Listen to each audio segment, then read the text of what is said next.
একটি ছোট্ট নিষ্পাপ মুখ, যার স্বপ্নগুলো আকাশ ছোঁয়ার আগেই থেমে গেল মাটির নিচে, অন্ধকার সেপটিক ট্যাঙ্কে। আজ শরীয়তপুর কাঁদছে তাইয়েবা নামের এক ফেরেশতার জন্য। শরীয়তপুরের ভেদরগঞ্জ উপজেলার ছৈয়ালকান্দি গ্রাম। গত শুক্রবার বিকেল, যখন গ্রামের মানুষ হঠাৎ থমকে গেল, 2 দিন ধরে নিখোঁজ থাকা 6 বছরের তাইয়েবার লাশ উদ্ধার হল একটি সেপটিক ট্যাঙ্ক থেকে। তাইয়েবা শুধু 6 বছরের একটি শিশু, গ্রামের সরকারি প্রাথমিক বিদ্যালয়ের প্রথম শ্রেণীর শিক্ষার্থী, টিটু সর্দারের একমাত্র মেয়ে। সেই মেয়েটি আজ আর নেই। লাশ উদ্ধারের পর কান্নায় ভেঙে পড়লেন বাবা টিটু সর্দার।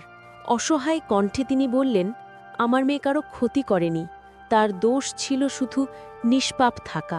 তাকে কেন এমন নির্মম পরিণতি ভোগ করতে হলো?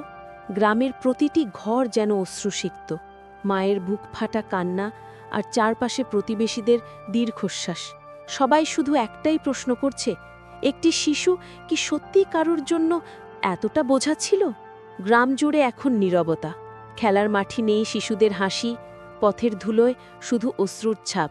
মসজিদের ইমাম, বাজারের দোকানি সবাই বলছে, এ ধরনের নৃশংসতা গ্রাম জীবনের ইতিহাসে আগে কখনো দেখা যায়নি। পুলিশের তৎপরতায় বেরিয়ে আসে চাঞ্চল্যকর তথ্য। গ্রেপ্তার হন চাইয়েবার চাচি আয়েশা বেগম, যিনি আবার একজন প্রাথমিক বিদ্যালয়ের শিক্ষক। সঙ্গে ধরা পড়ে প্রতিবেশী নাসিমা আক্তার ও রংমিস্ত্রি আসিফ। নাসিমা আদালতে স্বীকারোক্তি দিয়েছে এই হত্যার সঙ্গে তার জড়িত থাকার কথা। আর এই স্বীকারোক্তির সঙ্গে পুরো গ্রাম যেন স্তব্ধ হয়ে গেছে। একটি শিশু, সবার আনন্দের উৎস হওয়ার কথা, কিন্তু প্রতিহিংসা আর পারিবারিক দ্বন্দ্বের অন্ধকারে হারিয়ে গেল এক ফুলের মতো প্রাণ। আমরা কি একটু থামতে পারি না? আমরা কি পরিবার, সমাজ, প্রতিবেশীদের সাথে ভালোবাসা আর সহমর্মিতা দিয়ে বাঁচতে পারি না? কারণ প্রতিহিংসার আগুন কেবল ঘর নয়, মানবতার শিকড়কেই পুড়িয়ে দেয়।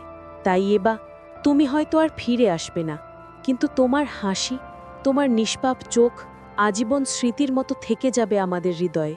আল্লাহ তোমাকে জান্নাতের ফুলের বাগানে জায়গা দিন। শান্তিতে ঘুমাও ছোট্ট ফেরেশতা।